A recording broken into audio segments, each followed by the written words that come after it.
Seriously, Shirai decided to go up against a former MMA fighter in a title match in a steel cage. I'm sure that can only go well for her. Let's talk about NXT.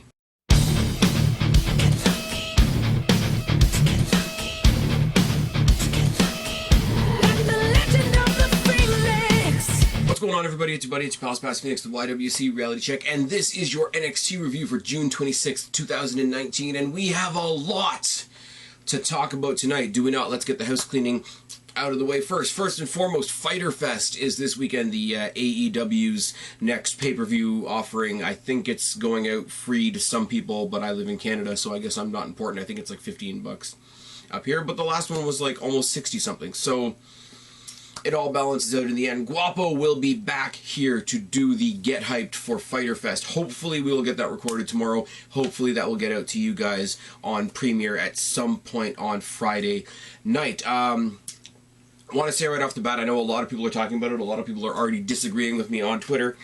We are going to address the non-existent AEW versus WWE feud that is already starting. I know people are kicking off about WWE giving a platform to Evolve for their anniversary show, because apparently that's a bad thing. I know people are talking about TakeOver Cardiff being the same day as All Out, as being another shot fired, even though they're taking places at entirely different times in the day and entirely different places on the globe. So it's not really anything, is it? But we will be getting into a lot more of that. As I say, you know what I've started doing. Guapo knows more about the AEW stuff than I do. It's his show. I'm just here to be the other guy in the conversation, so to speak. So I hope you guys will join us for that. Check out all the other playlists. You guys know the drill up there. NXT, the topical videos, the movie reviews, if I ever get to do any more movie reviews. They're all up there in the annotation up above, or they should be. A lot of people have told me that the annotation doesn't show up there. I guess it's because I'm not a partner, so I'm not making YouTube any money, so they're not going to help me. That's fine too. Also in the annotation, if it's actually there, will be the last Q&A that I did. If you want your questions answered in the next Q&A, which will either be just before or just after SummerSlam, you can go ahead and do that as well. SummerSlam weekend, for me, is looking busy, as you guys know, if you've been paying attention to me at all. I am going to take over. I am going to SummerSlam. I am going to Destiny Wrestling's Icons event on the Friday, which is going to be fantastic. Josh Alexander has a open challenge for the title. Channing Decker is defending his briefcase against some guy that I don't know in a steel cage, which is great. And SCU are taking on OVE in the main event. I don't think it should be the main event. I think our championship should be in the main event, but that's not for me to decide, is it? Obviously, I'll be there for Raw and SmackDown as well, because Raw and SmackDown are really knocking it out of the park right now. Are they not? There's a reason I don't talk about main roster stuff on this channel very often, but I do talk about NXT. I do talk about NXT UK. I will be talking about AEW. I guess when the Evolve show happens, I'll talk about Evolve. If you guys want me to review the Evolve show, tell you what I thought of it. It's going to be, again, a bunch of people that I don't know, so you know, that always works out really, really well. Let's dip into the NXT UK world for just a minute. They are still at the Download Festival. It's still really cool to see them wrestling in the tent with the people going by and the music happening outside. It makes it feel like it's more part of a larger thing. I think I said that last week, but it bears repeating. It's not an event unto itself. It's something taking place within a larger event, and that's a very different atmosphere for a wrestling show. Wrestling show, usually you're there for the wrestling show.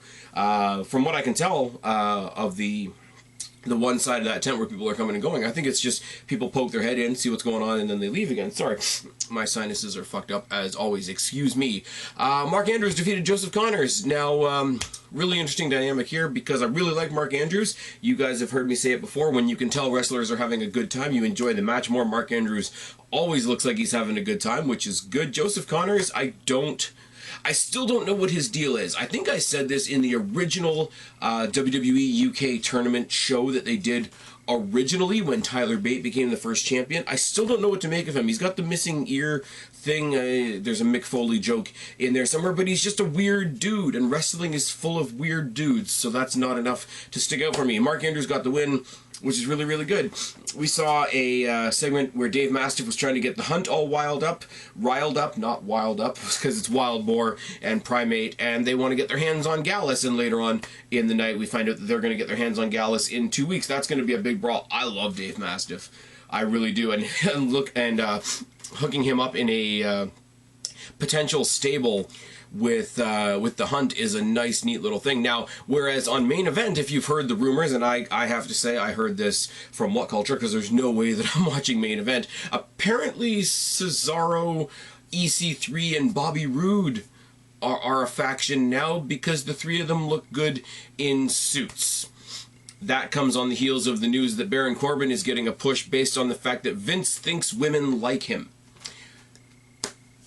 There's nothing to say there, is there? The Grizzled Young Veterans come out. They basically cut a promo about how they're locker room leaders. They're going to be known as the best champions ever. Roddy. But there's a good little bit here. It's like, we really don't want to be here. We want to, we want to represent these titles proudly. We want to be a great tag team, etc. We're going to deal with Mustache Mountain as and when we have to. But right now, we don't want to fight in front of a sorry. I can speak, I swear. Got ahead of myself. We can defeat Mustache Mountain when the time comes, but right now we don't want to fight on a field for some muddy goths. That popped me a lot. I really thought they were going to be interrupted by Mustache Mountain, but they weren't, and that was just the end of the segment. We get a video package for Piper Niven versus Rhea Ripley, which is happening next week, which is wonderful. Xia Brookside versus Killer Kelly. Now, I like this as a match on its own because Killer Kelly's fun, Xia Brookside's the babyface, etc. But this really, really did have some ripples of Shayna Baszler versus Dakota Kai. Nice, neat little thing. Ginny and Jazzy Gabbert show up on the ramp. I don't really care about either of them. They're trying to distract Xia Brookside, but she still gets the win, which is good. Ligero took on Noam Dar, which would be great if NXT UK had a cruiserweight division. Kenny Williams is out there. He's got his issues with Noam Dar. He's sitting on a chair. Noam Dar keeps asking him for a chair. He hands him the chair and then takes it back. The distraction gets the victory for Ligero. Ligero is fun. It's the whole he's the luchador from Leeds. I get it. He's the UK guy that is paying respect to the luchador heritage. He's got a weird sort of hybrid high flyer slash brawler style. I don't really see him becoming a champion. I think he's there as a cool guy who can do some really cool stuff, but I don't see them giving him anything, which is kind of unfortunate if this is where he's chosen to plant his roots and make a living. Walter defeated Travis Banks in the main event because of course he did. Walter is a tank. I really do think it's a little bit bizarre. I do like the Imperium thing. I like all the guys in Imperium. Alexander Wolf, I think, has sort of had a rebirth within that group. Fabian Eichner, Marcel Barthel. I hope they get tag team gold eventually. I really do. But for right now, they're playing back up to Walter. But Walter, of anybody on that brand, does not need backup. He's a fucking tank. He didn't even come out with them tonight, so I don't know what the deal is per se. But, Travis Banks is, he's the UK version of Sami Zayn when Sami Zayn was a babyface. He's the plucky underdog, and he's never going to stop fighting, and Roddy Raw, and all the bullshit that the Kofi Kingston agenda is feeding us right now. But it's good, and he put up a good little fight. I'm not going to lie. My cable box is kind of fried. I'm not going to lie. So I didn't see all of this match. I saw enough to get the feel of it. Started glitching out towards the end. I know the result because I've read the... They're not spoilers if the shows happened, but I went back to when the spoilers were posted, and obviously Travis Banks... I don't think they're going to do any major title changes on the weekly show for a little while. Those things really have to be impactful, and with them having TakeOver Cardiff coming up, and as much as that spins out the AEW fans, I don't think they're going to do a title thing before that. I really don't know, because I haven't read further into the spoilers, because I kind of don't want to be spoiled completely. I don't know who he's fighting at TakeOver Cardiff. I'm assuming it's somebody from Wales. I don't know. Somebody who has read the spoilers is shaking their fist at me right now. Ah, God damn it, Spaz, don't you know it's this person? All in all, a good show. Like I say, the Download Festival vibe is a really different thing, and it's, I don't think it's something that we want to see all year round, but it's a nice little thing. It's like when regular NXT takes a step outside of Full Sail. It's just that little juxtapose, that just little change of scenery does give the show a different feel, and if I haven't said it enough times, it felt a little different. It gave it a different feel. Have I said it enough times now? My sinuses are fucking pissing me off, and I do apologize once again, because it probably sounds gross on camera as well. We started off NXT proper for June 26th with a video package on the main event, which is Baszler versus Shirai in a steel cage. It's the first time we've had an NXT Women's Championship match in a steel cage. It's all good. I don't think they landed... Okay, WWE has a very big habit of really hitting things over the head. If you haven't gotten that from watching Raw and SmackDown, I don't know what to tell you. I don't think they hit on enough the dichotomy between these two women, one of them being from the MMA world, and the fact that this was a steel cage match. They mentioned it, and they mentioned it in appropriate conversation when the match was going on, but they didn't... I guess it's because I expect it from WWE at this point. I expect them to beat stuff like that over the head, and I'm just like... They didn't do that, and it feels weird. We started out proper with the very first match of the NXT Breakout Tournament. This is all the guys from the Performance Center that are going to be in an immediate tournament to show what they can do and eventually get a title shot down the line. Kind of like what they did with the... what the hell did they call it? Why does my brain not work? The Worlds Collide Tournament that Velveteen Dream won, and that's how he got his North American title shot against Johnny Gargano, because that makes sense. Why wouldn't you go for the main title? That's another story for another day. But I like it, these guys that we all know because they've all been known as other things. ACH was ACH, DJZ was DJZ, etc. But it's all these guys that are brand new that need some spotlight, that need to be shown to the crowd, which is a nice little thing. We got JOAQUIN Wilde versus Angel Garza. Now, I'm not familiar with Hector Garza. I'm really not. The fact that his tights still say HG on them when he's Angel Garza now made me laugh a whole bunch. It's kind of like when I saw Alberto El Patron at Destiny, and yeah, I'm bringing up Destiny again, so what?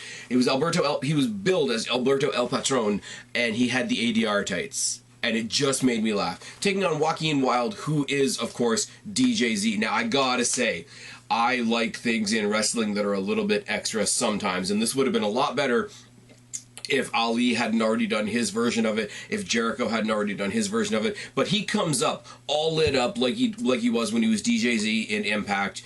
But the mask he's got on him is like a raver version of a Predator mask. And I popped for that. It was really good. And he's got this weird thing. I don't remember what his hair used to look like in NXT, or in Impact rather, but he's got this cool thing now where his head is shaved and he's just got streaks of color on his actual scalp. And I don't know what it's supposed to be, but it's kind of cool. I like it. They did a video package with him talking about how he was in an accident in 2017. It didn't kill him, but it did ruin his perfect six-pack, which is... it's fine, I guess. Cool, whatever. I'm coming off of last week where they did the very well done but entirely unnecessary, like, sad story video package on Mia Yim. I already like Mia Yim. Anybody that's seen her on NXT or saw her in the Mae Young Classic knows that she's a badass. We don't need to... I'm happy to hear her story. I would rather go and watch, like, a full WWE 24 on her if I want to hear her story. It's not necessary, and the fact that they feel the need to stick it in means they don't see her as badass as we already see her, which is kind of unfortunate if you know what's coming, which is really good. Anyways, side headlock by Wilde and a high-impact snapmare, an exchange of trips by both men, which was cool, as opposed to, like, exchanging chops, or exchanging right hands, or exchanging kicks, or striking combinations. They exchange trips, where they each sweep the other one in rapid succession. It's a really... As far as an exchange goes, it was really cool. Chops by Garza, boot by Wilde, and a slingshot deep arm drag off the apron. Tilt-a-whirl, crossbody by Wilde, and a faceplant by Garza. High knee by Garza, and a mudhole stomp, and a gut shot. And then I got, from Garza, what I can only explain as a what-the-fuck powerbomb into a facebuster thing. He had him in the powerbomb position, but then he sort of reached under and grabbed his hands, flipped him completely, and then he fell on his face. I'm not even going to try to give that a name. If they tell me what it is on commentary, I missed it. If you guys know what it's called, if you guys that are familiar with Hector Garza know what that move is called, please, and I say this more than usual, tell me what the fuck that is called down in the box below. Both men trade some chops, and there's a leg lariat by Garza, straight jacket choke by Garza, reversed by Wilde. He basically does a flip while still in the submission to reverse the submission, which is also kind of nice. Boot by Wilde, a lariat, and a pop-up mule kick, a suicide dive by Wilde, and a Spanish fly by Garza that got a huge fucking pop from the crowd. It's got to be said. NXT crowd is great anyway. The pop that they got for the top rope Spanish fly was amazing. Step up curb stomp by Garza and a butterfly stunner, which is another new one for me. Garza gets the win. I will say I'm a little bit bummed. I am biased. I did want to see DJZ, I guess I gotta say JOAQUIN Wilde now, go farther in this tournament. Maybe even win it. Maybe win it. Who's got the North American title. It's still Velveteen Dream, isn't it? Can you imagine, okay, formerly known as DJZ taking on Velveteen Dream for the North American Championship? That would be good. Or just put the belt on Breeze, and then you've got Breeze versus Joaquin Wilde. It would be really, really good. Garza will face Boa or Jordan Miles in the next round. Jordan Miles, I believe, is ACH. Somebody tell me down in the box below. Boa, I have no idea, because he didn't even have, when they did all those graphics, he didn't even have a formerly known as, so maybe he's just a brand new guy. We got a Kushida promo package where it's him mostly talking in Japanese, basically saying he's very excited to be here, he's very excited to be on any brand, and he's just wondering who's going to step in front of him next for a fight, and that's basically, that's a good spot to be in. Street Profits versus the Forgotten Sons come out next. It starts with a big stare down between both teams. Street Profits grab the mic, they cut a promo, they talk about how, hey, these guys have always said if the title was on the line they could beat us, so let's make it a title match. It's a very simple thing, it's a very simplistic storytelling thing that they did there, but it's very cool. It's very, I always said it would be really cool if any wrestler, any babyface wrestler gets a championship and completely forfeits his, what do they call it in WWE terms? The championship advantage. Championship advantage, you can only lose by pinfall or submission, not count out or disqualification. They can choose whether it's a title match or a non-title match. Very cool here for them to make the decision that it's now a tag team title match. Now you could say, why is it their decision? How do they have jurisdiction over the matches? Ryder, but I don't care. Because they're a cool team, and they made a cool baller move, putting their titles on the line to be like, yeah, you want to make this a title match? We can still kick your asses. It's all good. Anyways, the match doesn't last very long. Honestly, it's a collar and elbow tie-up, back elbow by Cutler, mudhole stomp, collar and elbow tie-up again by Cutler, double team backdrop by the Forgotten Sons, shots to the back by Blake, double clothesline by Dawkins, exploder suplexes for everybody by Dawkins, followed by a spinebuster, the frog splash by Ford that usually gets the win, but Riker pulls him out. They cause a disqualification. There's a 3-on-2 brawl. There's a save by Lorcan and Birch, who get rid of the heels, but at the same time, there's a very, sorry, I should rewind a little bit. There is a save by Lorcan and Birch, who chase away the heels. All four babyfaces stand tall. They got the belts in their hands to hand back to the Street Profits, but they sort of pull back just a little bit, showing a little bit of competitive fire, I guess you could say. And then they say, wait, no, these are your belts, but remember, now you owe us one. So they'll be getting a tag team title shot sometime down the line. And I'm sorry, Forgotten Sons versus Lorcan and Birch is a title match I would like to see. If that's what we get in Toronto, that's one of the ones that wasn't spoiled for me, so if we can keep it that way, that'd be great. But if we are getting Street Profits versus Lorcan and Birch at TakeOver Toronto, because I'm going to be there, if I haven't mentioned it already, that's a match I would much like to see live. We get a weird promo with some guy watching a projector, which is fine. Yeah, then we sort of get into the dregs a little bit, because there was that weird promo, and then there was Keith Lee versus some weird jobber in a plastic outfit. Now, we all remember Zack Ryder's outfit from back in the day that was like one side of his gear was like short tights, one side of his gear was like a full leg set of tights, and it looked really weird. This guy had the extension of that. He had like one leg, one short leg, one sleeve, and like one exposed shoulder, and he looked like he was wearing an action figures outfit. But then you find out that and they try to say, hey, this guy didn't quite make it into the breakout tournament, but he saw as a good opportunity tonight. And then you see that his opponent is Keith Lee. He gets 3 shots from Keith Lee after trying to slap him. It's actually kind of funny because Keith Lee does the whole, the crowd's doing the, bask in his glory, and he's like conducting them like he always does. The guy that he's facing, whose name I didn't even write down because I'm that much of an asshole, while Keith Lee's doing his conductor thing, tries to push down Keith Lee's arms. They don't go down because it's Keith Lee, and fuck you. 3 shots, a pounce, and a twisting power slam get the win for Lee, which is great. We get an ad for TakeOver Cardiff, which just makes me laugh because it spins out the AEW fans just a little bit. We get a video package of Adam Cole being an awesome champion overseas, representing NXT proper at the Download Festival where NXT UK is. It's all good. He's talking about how Johnny Gargano didn't know how to do into any of this. He never had a private jet. He was never globetrotting all over the world representing NXT. That's me. I'm the main guy. He's on the phone with Roderick Strong when he gets back, just taking care of like the champ business. He's like, oh, okay, hold on a second, I gotta go deal with something. And then he gets out of the car in front of this little storefront, like bodega style bakery, and it says Gargano's Bakery, which will be great. I'm sure they're going to play up on that again next week. This video package was a lot better than the video package that we got of some weird guy that we don't know who it is watching a projector. I don't know what the deal is there. Find out next week. We're going to get Roderick Strong versus Tyler Breeze, which is nice. We get the breakout tournament next week, which is Cameron Grimes, who I think is formerly known as Trevor Lee. I don't know anything about Trevor Lee. If you guys are familiar with Trevor Lee, tell me what I need to know down in the box below. You know the drill. We got Isaiah, and he's taking on, Isaiah Swerve Scott, which is the former Shane Strickland. Now, I did get a chance to see Shane Strickland, yes, again, in Destiny. He was taking on Michael Elgin, who apparently I'm not allowed to be a fan of because he's a bad guy, even though he didn't do it. Moving on, I'm really excited to see him. So he's the one I know in this match. But if the match we saw tonight was any indication, being the guy in the match that I know doesn't get you the win. Sorry to JOAQUIN Phoenix for jinxing you. So I don't know. I hope he moves forward because I liked him the 1 or 2 times that I saw him. But that's what we have to look forward to next week. And also, Strong versus Breeze is a thing that I'm not complaining about at all. Steel cage match for the NXT Women's Championship between Shayna Baszler and Io Shirai.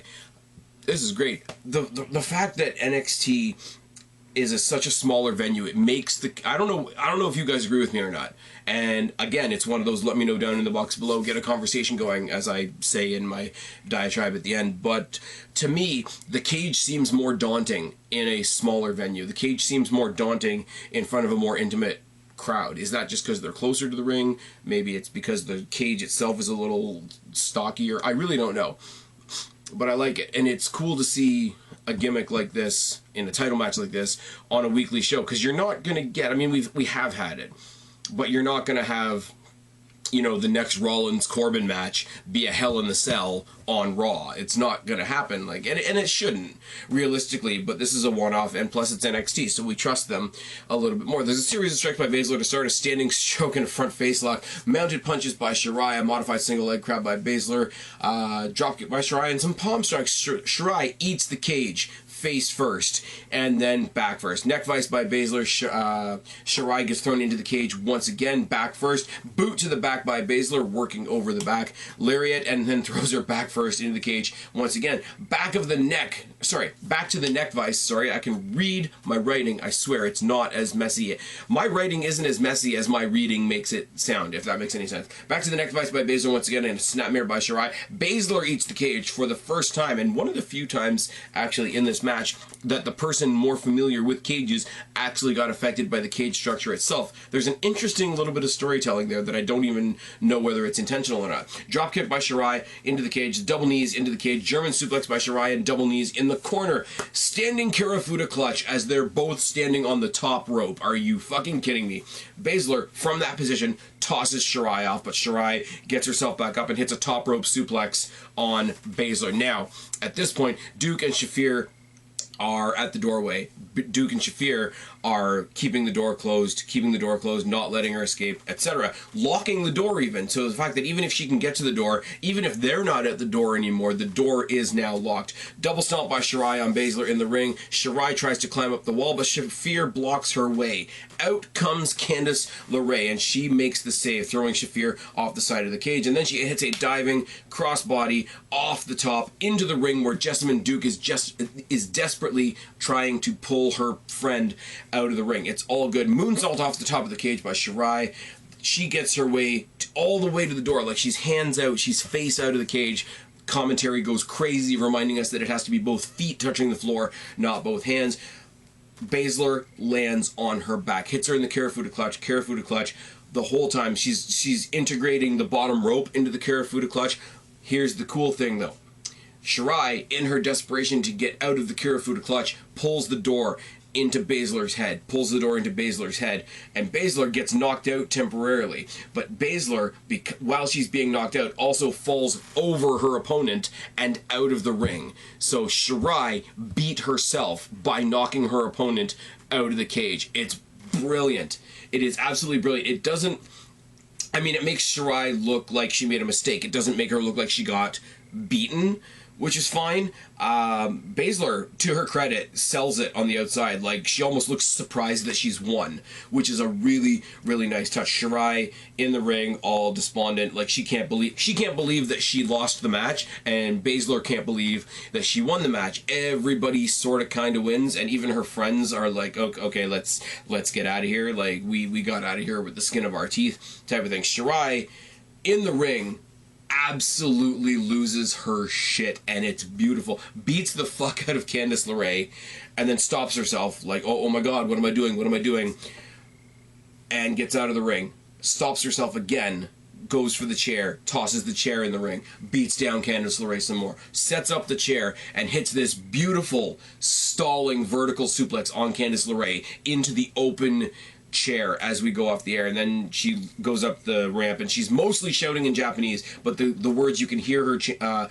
clearly hear her saying in English, words are hard, is "I don't need friends," which is brilliant, because now you've spun off. Shirai has tried 3 times to get the title. It's not happening. She needs to do something else now. She's gonna go crazy. She's gonna go feud with Candice LeRae, which means Candice LeRae has something to do, and there's something else coming down the pike for the Women's Championship that I'm very, very excited about, but also not going to talk about until it actually happens. There's a fuckload going on, guys. Fighter Fest is this Saturday. Me and Guapo we're going to talk about. We're going to talk about the AEW WWE drama. We got TakeOver Cardiff to look forward to. We got TakeOver Toronto to look forward to. We got SummerSlam way in the distance, because I really don't want to talk about Extreme Rules, but there is a lot to be excited about. There's a lot happening just tonight alone. There's a lot of conversation happening. There's not a lot of people coming to Raw and SmackDown, is there?